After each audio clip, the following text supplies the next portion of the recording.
Hello, good morning. Uy, ayan ang dami na naman naghihintay para sa kanilang pagkain ngayong umaga.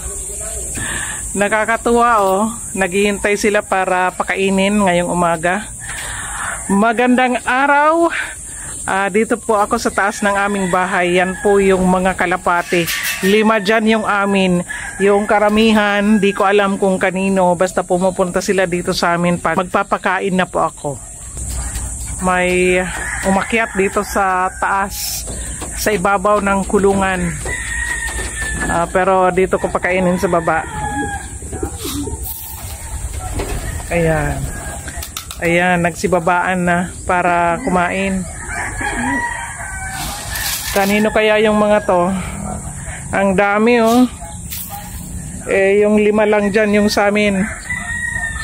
Pero di bale, at least napapakain ko sila.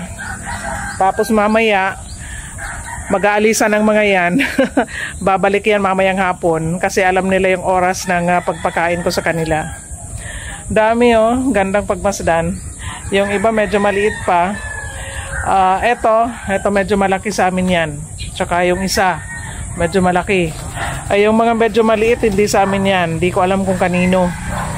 Basta nakikita ko na lang nandito na sa taas namin. Lalo na po kung oras na ng kainan. Ayan. Ganda dami nila.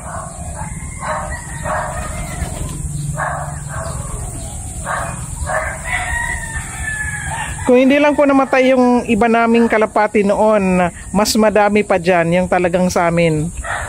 Pero ngayon parang na-imagine ko na akin na rin ang mga to kasi andito lagi. Pero syempre, pag busog na aalis, lilipad kung saan, and then babalik pag oras ng kainan.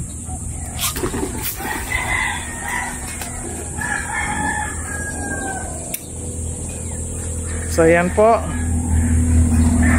Yan po yung aming mga kalapate. Hindi pala. Yung iba dyan hindi sa amin. 5 lang dyan yung sa amin. Pero ang dami na Padami ata ng padami araw-araw. Tuwing magpapakain ako, mas dumarami sila. Parang nag-iimbita ata yung mga kalapate namin na pumunta dito. Yung mga kaibigan nilang kalapati para dito kumain. Okay lang. Ang importante, mabusog sila. Tapos may nilalagay ako ditong tubig bago ako umalis para hindi sila mauhaw.